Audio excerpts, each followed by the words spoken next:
Hi, I'm Joe. Welcome back. This is the Ultimate Love Letter. Thank you for joining the conversation. Whatever we put before God, He will eventually destroy.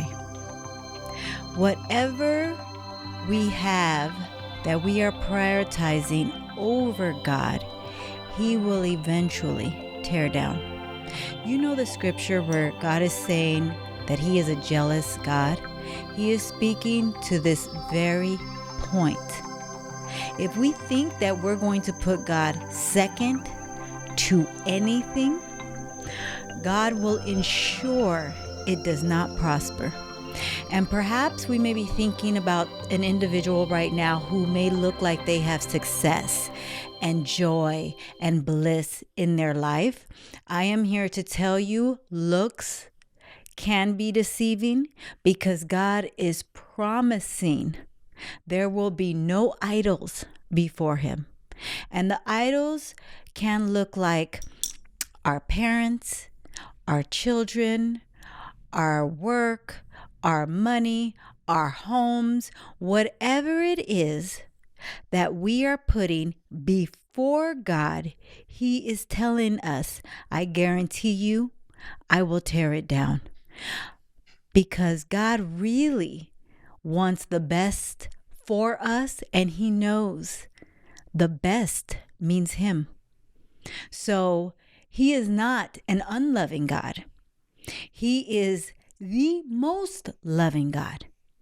So that means that no matter how great our relationships look, no matter how great our career looks, no matter how great our finances might look, God is saying it is not as good as it can be, because as good as it can be can only come from me. So I will continuously tear down everything that you built up because I want you to have the best.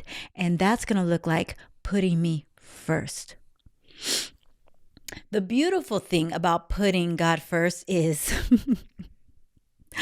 everything we touch after He is placed at the center of it will turn to gold. Even the challenges that come would be saturated with gold at the center of it because we have placed God in the middle. I know that those of us that feel like we know it all, that perhaps life might look pretty good at the moment. We may think like, oh, we got the best woman by our side. Oh, we finally got that degree, and so life is going to soar. We finally purchased that house, and now things are about to get good. Do we wonder why every time we think we reached a point that we think success is, and we think now we can breathe because we reached this achievement? And then we may wonder why once we reach those goals, it's still not satisfying. It's still something's missing. Something is not hitting. The thing that's missing is God. Nothing will satisfy. Nothing will quench that thirst. Nothing will succeed until we have placed God first. He is telling us the way. He has embedded within us the yearning that can only be quenched by Him.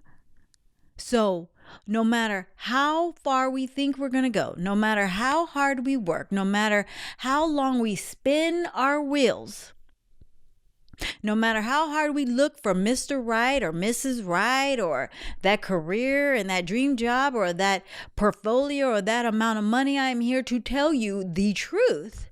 Without God, it's not going to satisfy. We are designed that way. There is no getting around this truth. Perhaps you're feeling empty. Great. I bet you it's because God is not at the center of your life. Perhaps you got that dream girl, so you thought it was a dream girl, but something about her just ain't hitting. Great. Because God says, you haven't put me first. So no, she's not going to hit because I am the only one that can satisfy. Perhaps you have been spending 20, 30 years climbing that corporate ladder, and you finally was promoted to that top spot that you thought would complete you, that you thought would bring you all the happiness, all the freedom, and it's still not it? Right. Because you left God out of the details. God is the only one that will satisfy. And you know, here's the beautiful and crazy thing is that the moment we put God first, all our striving and our struggling ends. And now this doesn't mean there won't be challenges. This means that even when the challenges comes, you will be cushioned like in this bubble where you can just comfortably sit in the challenge and understand this is a challenge, this is a growth opportunity. But for some reason, the challenge is not hitting as hard as I once remembered challenges usually hit. Well, that's because, congratulations, God is at the center. So God says, once I'm seated at the center of your life, then nothing will really hurt the way they once did. Nothing will actually penetrate you and affect you that deeply, no matter how it looks, because I'm at the center. I am cushioning you. I am protecting you. You are under my wings. So now you have my covering in your life. So nothing is going to feel the same. And that means the challenges are not going to feel the same. The pain won't feel the same. And the love is not going to feel the same. So for those of us that may know love without God, it might feel good, right? You think it feels good? You think it's everything? You ain't seen nothing yet. When you put God at the center, that love explodes. It is a love unlike any other. Why? Because those are the rewards that are reserved for the ones that have put God at the center. I don't care how good you think your life is today. And the truth is, if you don't have God at the center, you know, you feel it. Your life is not that great. You may be projecting outwardly. Your life may look beautiful to the watching world, but you know, you ain't fooling God. You ain't fooling me either. You know, there's something that just ain't right. Yeah, you may be driving that luxury car. You may be in that big, beautiful house. You may be wearing designer, everything. You might even have a quote unquote love on your arm, but you know, it ain't great. You ain't got me fooled. You definitely don't have God fooled, because without God, it will never be great. And before you know it, all that struggle, striving, building up, looking a certain way, when God is tired of it, when God is ready to attempt to bless you greatly, He gonna tear it down. That's what it's gonna look like. It's gonna look like Him tearing it down. He gonna be like, okay, yeah, you built all this up. You got a closet full of designer. You got the house. You got the car. You got the job. You got the man. You got the woman. You good and comfortable there? Oh, wait, you're uncomfortable? Okay. Now, let me tear it down, because this is not what I have for you. I have something better for you. Let me attempt to show you within the tearing down that this wasn't meant for you, that you've built all this on sand because you've left me out of the details. When things crumble, when we have our tower moment, please understand it is God simply trying to give us better. And if we don't pay attention, we might miss the opportunity that God is trying to give us, which is better. We might wallow in despair. We might say, I don't know why I lost that house. I don't know why I lost that job. I don't know why the car went back. I don't know why I'm not sustained. I don't know why my relationship failed. But if you can sit with that and ask God, what are you showing me? God will show you the opportunity. He is saying it's time to rebuild with me at the center. And the beautiful part is, if you choose to accept that opportunity, God gonna build it back up. And it's gonna be way, way less effort than all the building you did without God. We may be thinking with our mind right now that, oh my God, no, if God tears down everything I built, I don't have it in me again to rebuild it. I know the hours I put in. I know the money it took. I know the effort that it took. I knew the pain and the heartache that I had to sacrifice. I can't do that again. You're right. And you shouldn't do it again, because God wants to do it, but he wants to do it with the least effort. Because when we give it to God, we are actually giving it to God. We are saying, God, this is for you to build, not for me. So then God says, great, get behind me. Just follow me. Before you know it, you're going to build bigger, better, and with least energy. You're not going to even know how you did it. You know why? Because it ain't going to be you. It's going to be God that did it. Why are we working so hard? You trying to hold it all together? You trying to hold that toxic relationship together? That one that is toxic, because God is saying, this ain't the one for you. This is the one you chose without me. I have a whole emperor waiting for you, a whole royal soul waiting for you, a whole healed soul waiting for you, but I can't bring it in because you are not healed. I can't bring it in because you still clinging to this toxic stuff. Let me give it to you. But you got to release everything. You got to let me tear it all down so that I can then build it back up on a firm foundation. Yeah, God, he's a jealous God. And what's interesting is, and I'm speaking to my parents now on this one.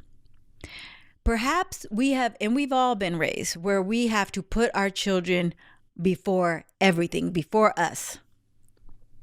I am here to tell you, you are putting your children in danger if you are putting your children before God, before what God is asking you to do. We think about Joseph in the Bible. He was placed in harm because he was the favorite, right? Like, he was actually revered over the others. And so he was placed in harm. And so even though, God had a plan for his life, because God always has a plan, he was placed in danger and had to go through the struggles because of what because of the relationship his father had with God, placing something before God. You want your children to be safe and protected? You got to give it to God. You got to give them to God. And giving them to God, all it looks like is you, first and foremost, living for God as the parent. That is what will ensure your child's safety. That actually will ensure generation safety, your relationship with God. God has told me my children are protected for generations because of the relationship I have. And even though when struggles come for my children and I get these calls and they're like, Mom, I don't know how I'm going to do that. Or Mom, I'm going through this medical thing. Or Mom, I'm going through this work thing. I always tell them this one thing. And this is all I know. I tell them the same thing. God has told me you're going to be protected because of my relationship with him. So I don't care what this look like. All I know is you're protected. That's God's promise. And before I know it, my children are calling me back like, Mom, you were right. That medical situation was nothing. Mom, you were right. I lost that job, but I gained this over here. Now my children move with a sense of, Mom said I'm protected because God told her I'm protected, so then I can just move a little bit more carefree. But it's only because I've given them to God, and I've given them to God only by putting God first. Those of us that think that, society says we got to sacrifice our own time freedom, our own love, our own comforts because of my children. I'm here to tell you, then you are putting God second. Because when we put ourselves first, we are actually putting God first. God lives in all of us individually. So when we say, I'm going to give to myself first, I'm going to give to the God within me first, then God is now freed up to pour in to everything else.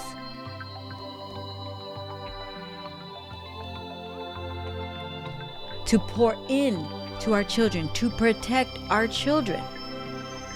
We have been lied to by our parents, by our grandparents, by society that says children first. No, that ain't even what the Bible says. The Bible says him first, your spouse second, your children third, right? If you believe in that section of the Bible. But all I know is this: you will never go wrong when you are putting God first.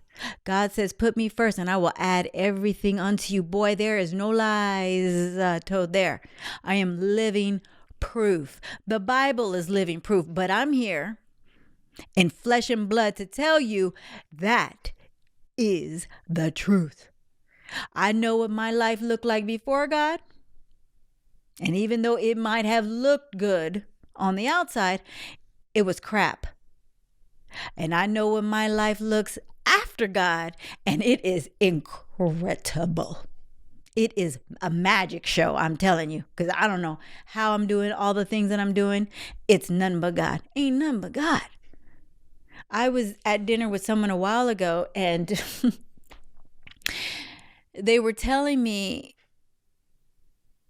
that they wish we would have maintained this friendship or this connection during the years when I was working for the Grand Hotels in Vegas. And these people were so hung up on titles, which most of us are. Most of us say, oh, I got this executive role. I got this director of whatever role. And we're just so taken by the titles that really don't mean a damn thing. You can have a grand title and you ain't earning but $12,000 a year. It don't mean nothing. Titles mean crap, right? But this person was so taken by my title and the fact that I was running, and I wasn't even the only one, but I was one of 5 that were running this huge department in Vegas. And the whole conversation at dinner, all she wanted to talk about is, I wish we were connected because I would have loved for you to put me on. And even though I told her, oh yeah, but it wasn't as great as it seemed. I got that top role and I couldn't even stand it. I hated it. I left actually after 8 months. I worked 25 years in building my career up to get that role. And when I got it ain't take nothing but 7-8 months for me to say, I'm out of here. And I gave it all up, 25-year career, because I was like, I am not going to do that for the rest of my life. This sucks. And even though I'm giving her the truth and I'm telling her how it sucked, she couldn't hear nothing more. But I don't understand why you left. It's like she kept bringing the conversation to, why did you leave? Did you not hear what I said? Yeah, I worked hard to get it, but when I got it, it sucked. When I got it, I was mentally drained. When I got it, it came with the title and the fancy office, and I get to wear the fancy clothes and the heels, and it looked like I was not working laborious anymore, but it sucked. It was draining me. The amount of meetings, the conversations I had, it was beneath me, and it took me to achieve that high level to recognize this wasn't it. This wasn't what God had. What I'm doing today, I try to tell her, is way more fulfilling. I'm moving with God. I'm finally doing the things that I want to do. Life is playful. It is aligned with me. And then it seemed like she was listening. She was like, yeah. But I don't understand. Why did you leave? Girl, get the hell out of my face with that. But that is what happens when we are just conditioned and programmed to what society says. Society says our worth lies in our titles. Our worth lies in the work that we're doing. Our worth lies in who we're married to and what we drive and the cars that we have. How many times or how many people do you know that seem to be living a dream life, a life that perhaps it looks so great on the inside, on the outside, but if you're close to them and you can have a real conversation with them, you can see that they're living in misery. It's not all that it's cracked up to be. It is because I bet you and I guarantee you, God is not at the center. God has not been placed first and foremost. So it is not hitting the way it needs to be hit or the way it can hit. It is not sustaining. It is not satisfying. It is not fulfilling because God was not placed first. We are working far too hard if we have not placed God first in our life. One of the questions I hate more than any other is when I meet somebody and they say, "What do you do?" I want to say, "I'm a soul having a human experience. That's what I do." Now I say, "What do I do?" I talk about God all day long. That's what I do. But when you meet people, the first question is, "What do you do?" You can already see where they're operating from. It's the ones that actually have an extended conversation with you, that get to know you, that perhaps are getting to know themselves, and in turn getting to know God. If you are, and this is a question just from my soul to yours, if you are experiencing something in life that perhaps something is just a tinge not right, I am here to tell you that is God. That is God saying it is a tinge not right because I am not at the center of your life. Perhaps you do know God. And perhaps you go to church and you do the Bible studies and you're having conversations with God, but something in your life is still not right. That's because even though God is there, if you look around, if you look closely, perhaps you are prioritizing something just a bit more than God. Perhaps you're prioritizing finding a wife more than God. Perhaps that's all you talk about. You think that the marriage is going to bring you the happiness and the fulfillment, and then it's not coming in. The reason it's not coming in is because that's God's grace saving you, right? And that's God's grace saying, we're going to wait right here until you look at me. When you look at me, then I'll add the marriage. Or we can do it the long and the hard way. I can add the marriage, right? Then you can go through pain and heartache of me tearing down that marriage, only to start again. And that might look like many years of pain. Or you could speed up the process right now by turning your attention to me. And then as you turn your attention to me and we learn to live there and you learn to love me and worship me and we're building this strong foundation, then I'm going to reward you with your forever person, with that woman that I'm selecting for you, with that man that is your dream man. God's delay is really God's protection. He's just waiting for you to turn your eye to him, to add him to the center. If I can speak to anything, any one thing that will ensure your success, that will ensure that life is sped up. We always talk about we don't want to speed up life and we don't want to, there's no destination to be, and all that is 100% true. But if you want to go in the direction where things are now rushing towards you, life feels slow and it feels comfortable and it feels like ease and it feels like playtime, but yet all the goodness just keeps rushing towards you. You want that? Go with God. Pluck God and put him at the center. And that's exactly what your testimony will be. It will be a beautiful, slow, soft life, even when the challenges come, because they will, because God needs to grow you in also in that season for the destiny prayers that you want. But even when that challenges come, you are going to be unmoved. You are not going to drown. You are not even going to hit the floor. I was going to say you're not going to stumble. You might stumble, but you won't hit the floor. Because God is cushioning the adversities. He promises to cushion the blows. And you won't know what that feels like until you're in it. I know what it feels like for the adversities to be cushioned. He has cushioned every single adversity that has come since me knowing him. Before I knew him, the adversity seemed to drown me. I remember crying in anxiety, crying in worry, not being able to sleep. That sucked, man. Now, when the adversities come, I'll be like, God, that's a little uncomfortable, but you got me. I'm going to go to bed while you figure that out. Good night. And then When I wake up, it's like a whole new day. God has shown me how to get around that challenge. I didn't need to do it. He figured it out. Why? Because I placed him at the center. He wants it. So give it to him. I don't need to fight him. You want this? You want the challenges? You want the struggle? You just want me to keep my eyes on you? Bet I can do that. Here you go, God. Go on and take that. I'm going to go out to dinner with the family and I'm going to just relax and trust that you got it worked out. When you relax and trust that God works it out, it will be just that. He says, all right, you trusted, you really gave it to me. You really put it on the cross. All right, well, then it's figured out then. That is the way. That is the truth. That is God's promises. It's time for us to give up the struggle, the striving, the trying to figure it out on our own. And how we do it is putting God at the center. And here's the thing that it just came to me that I should speak to. Perhaps you're thinking giving it to God is going to look like a boring life. Is that you? Is this for you? Because God just said, I need to speak to this.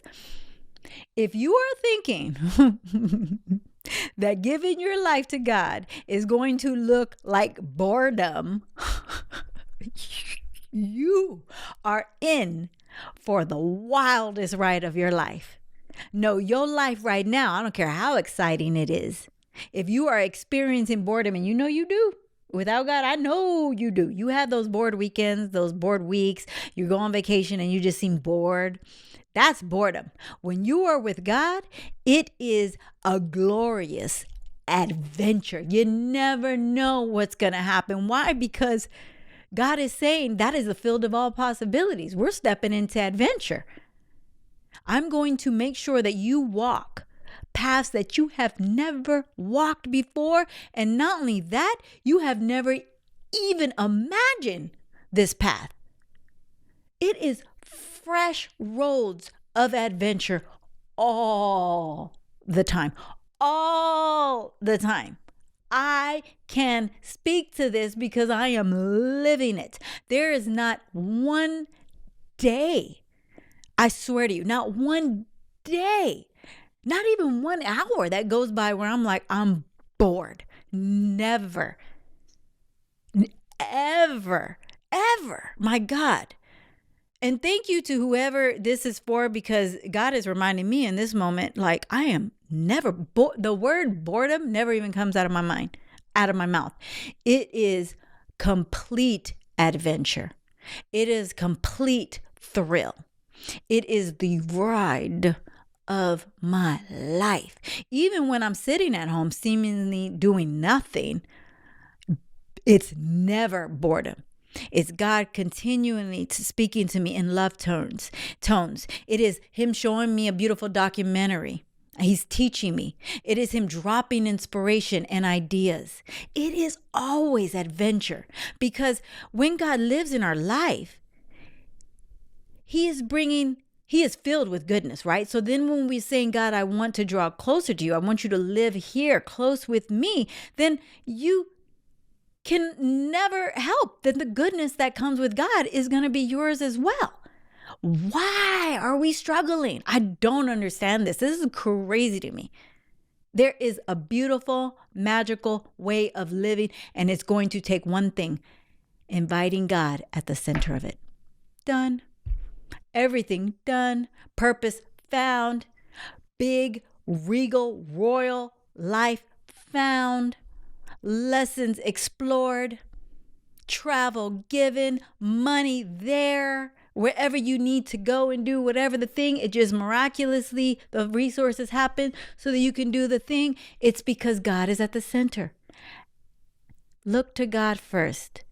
Add God first, and he will add everything to you, 100% guarantee. And he will make sure you go in security. He will make sure that your loved ones are secure, because you are finally giving it to him. Thank you so much for joining this combo. Please consider sharing it with someone who needs an encouraging word. Also, if you haven't done so yet, please consider finding us on YouTube and making sure you are subscribed there. Check out our shop, toll.shop, where we have everything merch of the Ultimate Love Letter. And also we have a new collection, Fake Ass Vegan, which is inspired by our book, Fake Ass Vegan, and that's available on Amazon. Thank you to everyone who has purchased the book. If you have it, please go back to Amazon and review the book. That makes the book more recognizable. Your comments and your engagement on our episodes make your podcast more recognizable. So thank you so much. So I want to hear in the comments from you. Are you ready to live life grandly? Are you ready to give up the struggle? Are you ready to meet Mr. Right? Are you ready to meet Mrs. Right? Are you ready to find your purpose? Are you ready to bring in security and health and wellness to your family, your closest friends, your children? Yeah? Okay, that means God's got to be at the center. Understand this. Whenever God is not first in our life, that means we're second, and He's going to tear it down. Until next time, love yourself and love others. We'll chat again soon. Bye for now.